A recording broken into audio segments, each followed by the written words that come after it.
Hola, bienvenidos a su canal de YouTube, La Hora de Gracia Video. Estamos estudiando el libro de Ruth en una serie que titulamos Ruth, el romance de la gracia. Este es el cuarto mensaje y estamos muy contentos de seguir con este estudio sistemático del libro de Ruth. Si usted tiene su Biblia, quiero invitarlo a que la abra conmigo en el capítulo 1, verso 14 en adelante. La Biblia dice así, verso 14. Y ellas alzaron otra vez su voz y lloraron. Y Orfa besó a su suegra, mas Ruth se quedó con ella. Y Noemí dijo, he aquí tu cuñada se ha vuelto a su pueblo y a sus dioses. Vuélvete tú tras ella. Respondió Ruth, no me ruegues que te deje y me aparte de ti, porque a donde quiera que tú fueres, iré yo, y donde quiera que vivieres, viviré. Tu pueblo será mi pueblo y tu Dios mi Dios. Donde tú murieres, moriré yo, y allí seré sepultada. Así me haga Jehová y aún me añada, que solo la muerte hará separación entre nosotras dos. Y viendo Noemí, que estaba tan resuelta de ir con ella, no dijo más. He leído hasta el versículo 18. La verdad es que la fe a veces normalmente se opone a lo que vemos. Muchas veces la fe ve lo que la vista natural no ve. Hay un grado de obstinación cuando caminamos por fe, porque nos negamos a aceptar como final, como algo determinante lo que vemos. Muchas veces lo que vemos no tiene nada que ver con lo que la fe percibe. Lo evidente a veces es contrario a la vista de la fe. Así que vemos que Noemí está intentando con tres discursos de convencer a sus nueras de que no la acompañan a la tierra de Belén, que no la acompañan a la tierra desde donde ella salió, sino que se vuelvan a Moab, se queden con sus padres, porque ella sabe, Noemí sabe, que estas mujeres viudas serán extranjeras en Israel. Por lo tanto, y lo voy a repetir muchas veces, la vida de ellas en Belén no será fácil. Ahora, no solamente Noemí está convencida de eso, sino que habla. Ella pinta un escenario con tonos grises. La música de esta obra está llena de matices lúgubres. Ella está pintando un cuadro oscuro. El diálogo de esta obra es un diálogo sin esperanza. Recordemos que en el primer discurso, Noemí logró arrancar lágrimas de sus dos nueras, pero tan pronto como cesaron las lágrimas, ellas volvieron a hacer una declaración determinante. Ellas dijeron, ciertamente nosotras iremos contigo a tu pueblo, lo dice el versículo 10. Pero Noemí vuelve a la carga con un segundo discurso. ¿Por qué? Porque ella intenta convencer a las que no la acompañan a Belén. Pero este segundo discurso tiene algo más que el otro discurso no tiene. Ella en este segundo discurso menciona a Dios. Lo vimos en el mensaje anterior. En este discurso ella menciona a Dios. Y ella declara enfáticamente en el versículo 13, Jehová ha salido contra mí. En este discurso ella manifiesta que Dios está en su contra. Desde el punto de vista de Noemí, Dios se opone a ella, está contra ella. Dios se ha vuelto su enemigo. Sus nueras están escuchando este discurso. Sus nueras oyen esta declaración. Este segundo discurso saca nuevamente llantos. Ellas lloran, ellas se lamentan. Ellas vuelven a llorar por lo que han oído de su suegra. Pero parece que este segundo discurso ha dado fruto. Dice el versículo 14, Y ellas alzaron otra vez su voz y lloraron. Y Orfa, dice, besó a su suegra, mas Ruth se quedó con ella. Como dijimos, Noemí está viendo el futuro, está mirando el futuro desde un punto de vista negativo, sombrío, negativo. Desde el punto de vista de Noemí, el futuro no tiene colores, es gris, es agreste, es árido, es desolador. Ir con Noemí a Belén, ellas se convertirán en mujeres desdichadas, porque además de todo, como dijo ella, Dios está en su contra. Ellas serán viudas, vivirán sin maridos, no tendrán hijos, no tendrán herencia, vivirán en la pobreza, serán una carga para la sociedad y para poder subsistir tendrán que enfrentar un duro trabajo. Nadie se ocupará de ellas. Así que ella trata de convencerlas de que no es bueno que la acompañen. Y como dije en este último discurso, ella ha añadido un nuevo factor: Dios. Dios está en su contra. El Dios del que Noemí habla es un Dios que se vuelve contra sus hijos. Las desgracias a las que ella se ha visto enfrentada son desgracias que provienen de Dios, han sido provocadas por Dios. Las acciones de Dios en la vida de esta familia son una muestra inequívoca de que Dios está en su contra. Y esto ha hecho que Noemí se vuelva una mujer triste y amargada. Tal vez por eso Orfa, su nuera, ha visto, se ha dado cuenta, ella ve que hay un divorcio entre un Dios misericordioso y lo que ha ocurrido con la familia. Ella nota esta diferencia, este divorcio, esta contradicción entre un Dios amoroso que provoca tanto dolor, que provoca tanto sufrimiento. Y la verdad es que la pregunta que mucha gente se hace en un momento de dolor es: ¿dónde está Dios? Si Dios es tan bueno, ¿por qué me ocurre lo que me ocurre? ¿Por qué el sufrimiento? ¿Por qué el dolor? ¿Por qué la enfermedad? ¿Por qué la muerte? ¿Por qué la falta de trabajo? ¿Por qué el robo? ¿Por qué no progreso? ¿Por qué no crezco? ¿Por qué mi matrimonio? ¿Por qué mis hijos? ¿Por qué? ¿Por qué? ¿Por qué? Si Dios es bueno, ¿por qué pasa lo que pasa? Es una pregunta que mucha gente se hace. Es una pregunta que los impíos y los ateos nos hacen. Si Dios es amor, ¿por qué permite el sufrimiento? ¿Por qué permite el dolor? ¿Acaso Dios no es amor? Estuve hace poco tiempo oficiando un funeral de una creyente, una hija de Dios. Esta hermana es madre de una mujer que asiste a nuestra congregación. Esta hermana sirvió fielmente al Señor. Esta hermana por años sirvió al Señor. Así que obviamente muchos de los asistentes a este funeral eran creyentes.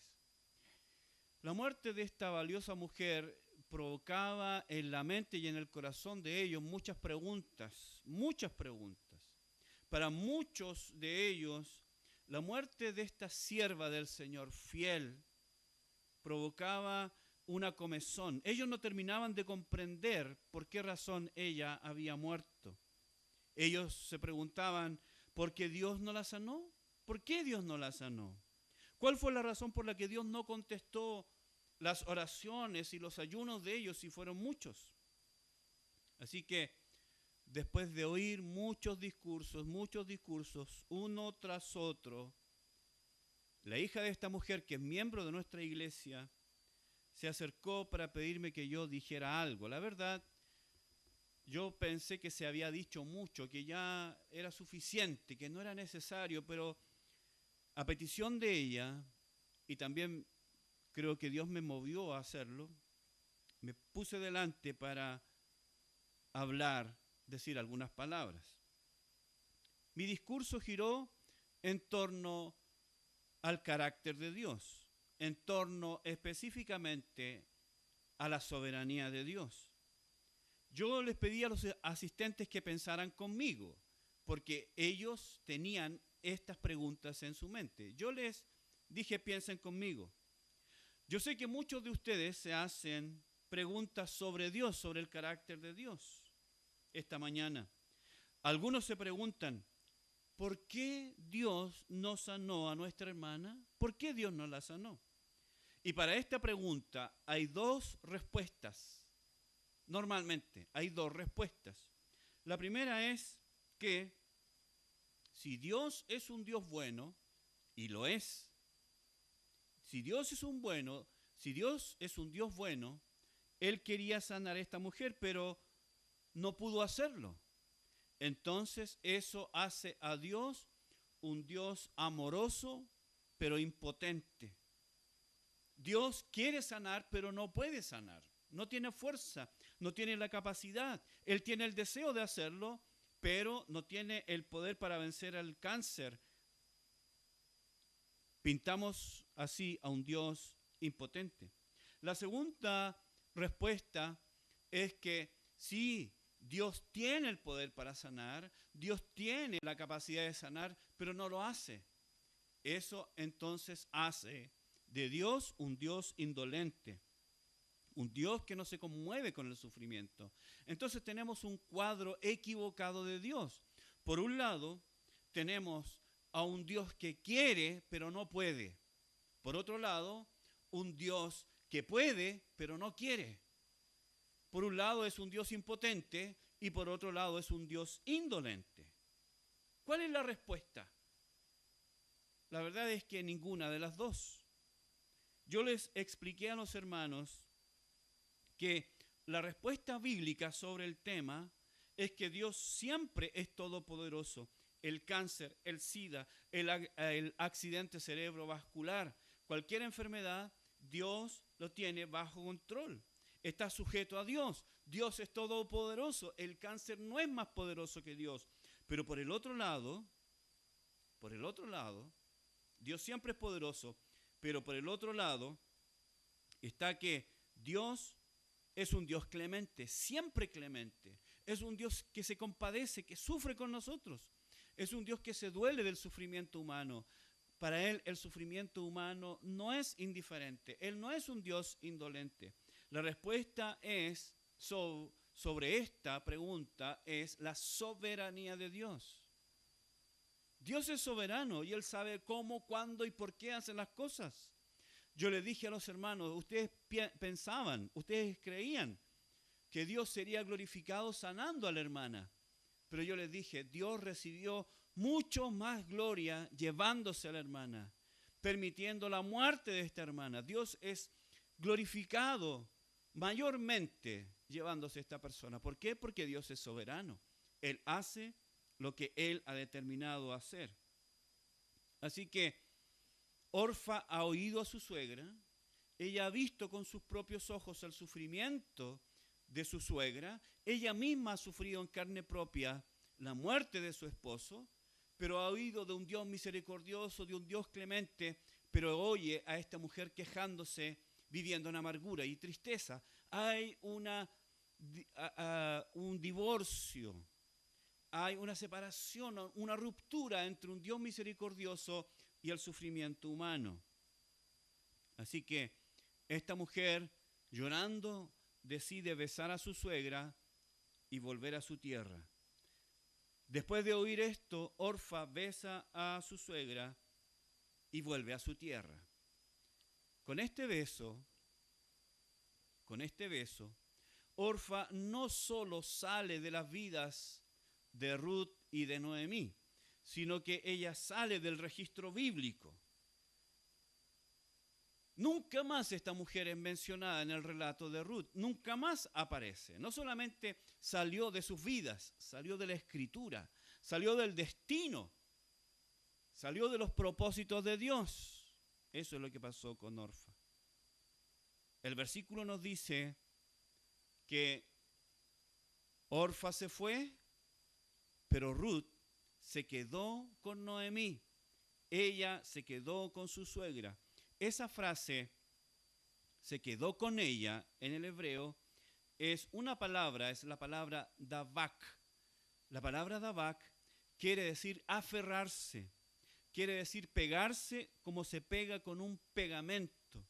La palabra quiere decir adherirse. La palabra quiere decir estar unida férreamente, poderosamente. Escuche esto. Apenas Orfa se fue, Ruth se pegó a su suegra. Ruth se pegó a ella, se aferró, se ligó poderosamente. Esa es la idea. Versículo 15. Entonces Noemí va a hacer algo más. Dice, verso 15, y Noemí dijo, he aquí tu cuñada se ha vuelto a su pueblo y a sus dioses. Vuélvete tú tras ella.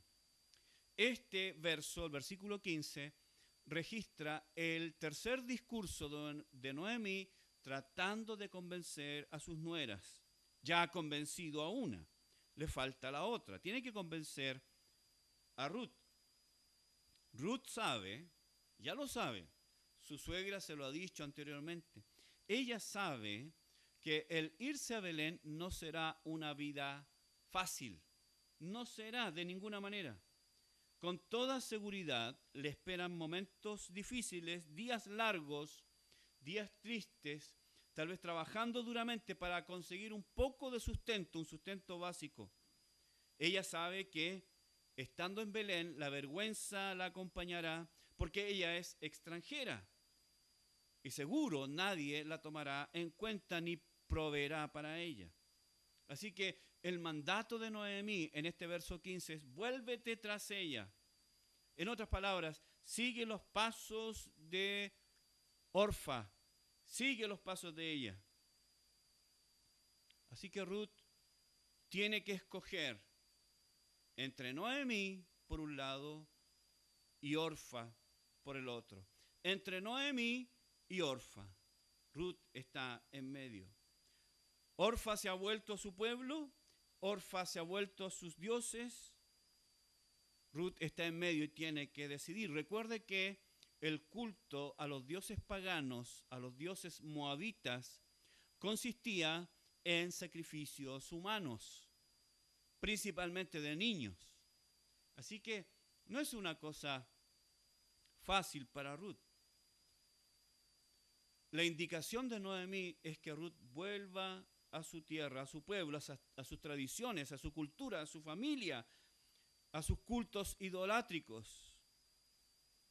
Así que Ruth tiene que decidir entre seguir a Orfa y seguir a Noemí.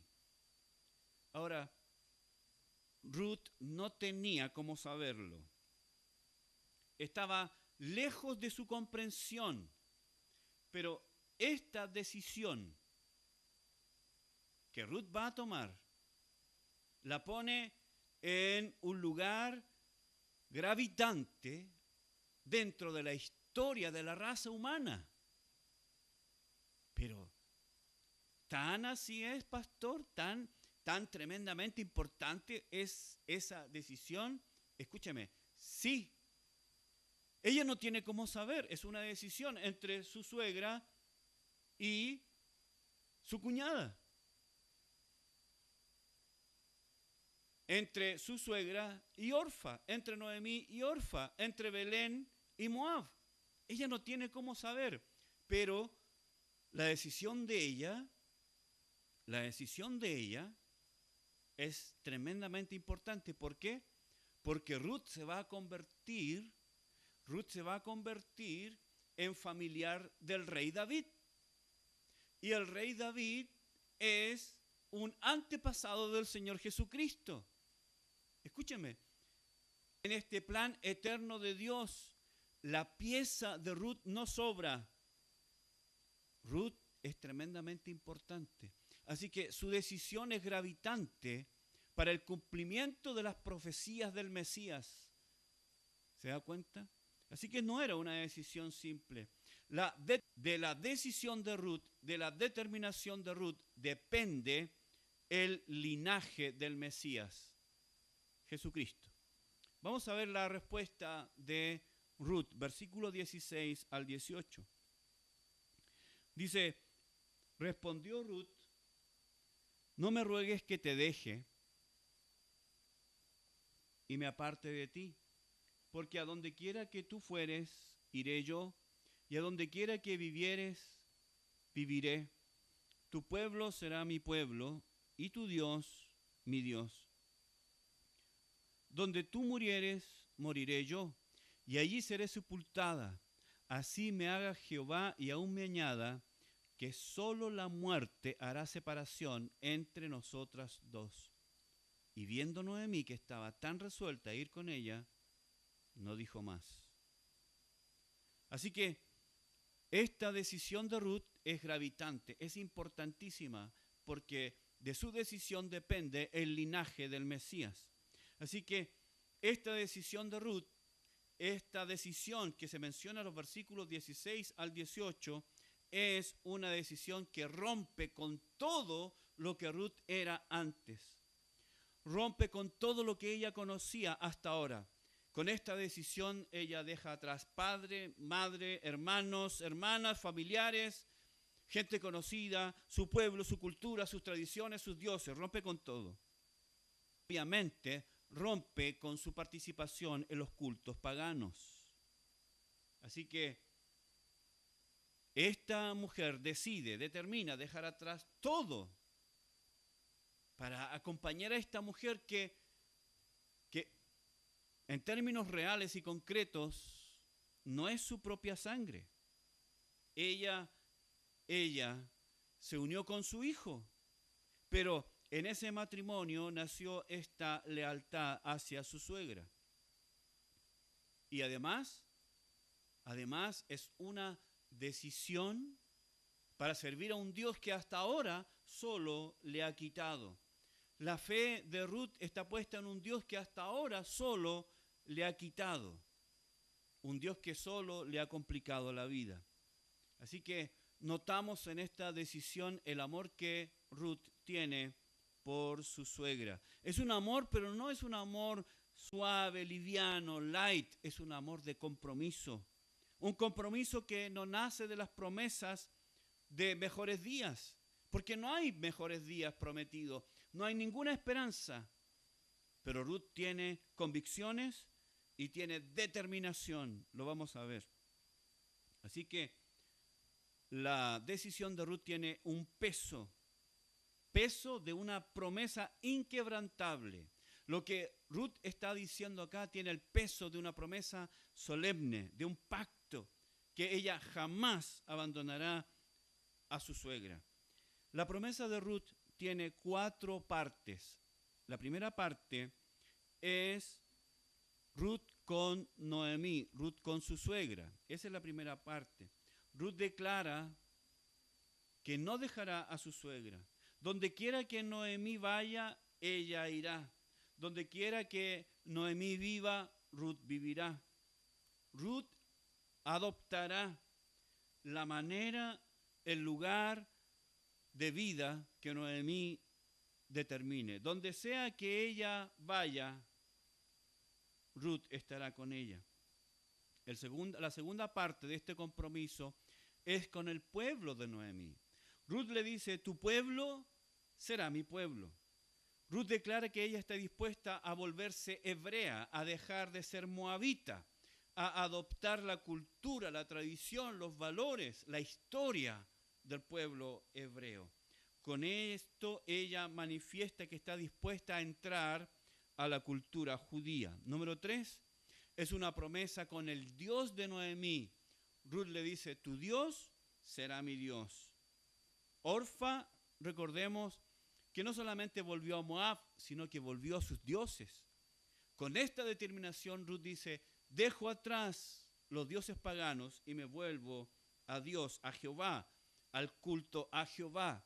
El hebreo literalmente dice, tu Dios, mi Dios. Tu Dios, mi Dios. Tan conciso como eso. Número 4, la promesa de Ruth tiene que ver con el lugar de sepultura de Noemí. Escúchame esto. El lugar de sepultura era un lugar muy importante para los pueblos de la antigüedad. El lugar donde se sepultaba una persona era muy importante.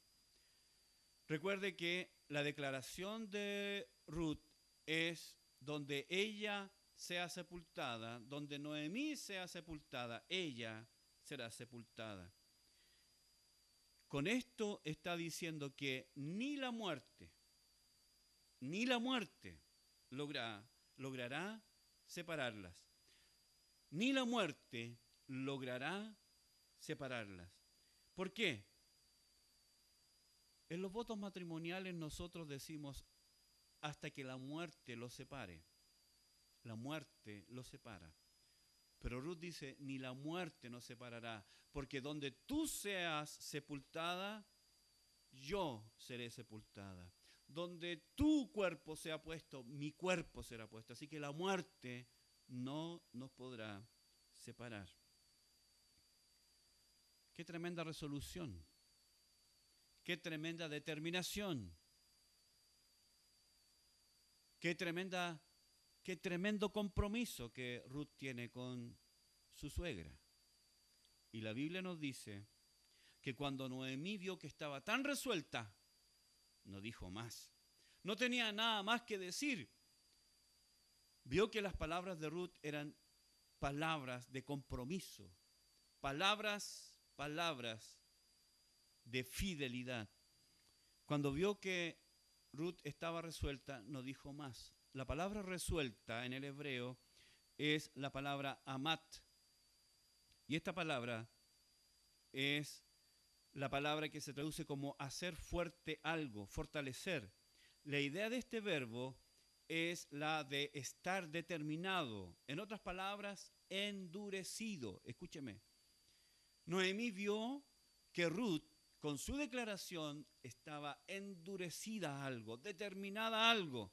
No había nada que la sacara de esa determinación. No importa lo que esta mujer dijera. No importa si Noemí hablaba cosas negativas y que el futuro es negro, que el futuro es oscuro y que nos va a ir mal y que tú serás una mujer abandonada, que jamás podrás casarte, no tendremos hijos, no tendremos tierra. No importa lo que esta mujer diga, Ruth está endurecida, está determinada a ir con ella. El juramento que Ruth está haciendo no es un juramento vacío, pequeño, intrascendente. Es una cuestión de determinación. Ella sabe el peso de cada palabra, conoce el peso de cada palabra. Ella no está jugando con palabras, ella está haciendo una promesa solemne que está completamente determinada a cumplir. Escuche esto. Noemí está triste y es obvio porque ha perdido a su esposo y a sus hijos. Ella considera que Dios está en su contra. Ella ha permitido la amargura de su corazón. Ella ve todo negro, todo oscuro, todo difícil, todo complicado. Pero como dijimos al principio, la fe ve más allá de las circunstancias. La fe se atreve a mirar más allá de lo que es obvio. La fe, como dijimos al principio, tiene ese matiz de obstinación, ese matiz de negarse a la verdad, de negarse a lo que ve aquí delante de los ojos porque ve más allá. Y esto es lo que está haciendo Ruth. Ella ha tomado una decisión con determinación. Ella está endurecida. En otras palabras, Ruth es como la mujer virtuosa de Proverbios 31. En Proverbios 31, 25 nos dice que la mujer virtuosa se ríe del porvenir, se burla, se mofa, no le tiene miedo al porvenir. De la misma manera, Ruth no le teme al porvenir. Ella, dice la Escritura, está endurecida, como hizo el Señor Jesús para ir a la cruz. Puso su rostro como pedernal. Y Ruth, frente a todo lo oscuro, frente a todo ese paisaje oscuro, gris, que su suegra le ha pintado, ella ha determinado ir a Belén. Como una mujer virtuosa, se ríe del porvenir. La fe mira al futuro mejor. La fe mira al futuro. Y no solamente eso, se ríe, se burla, no le tiene miedo, en otras palabras. Vamos a continuar nuestro estudio. Los invito a que para la próxima semana nos siga acompañando.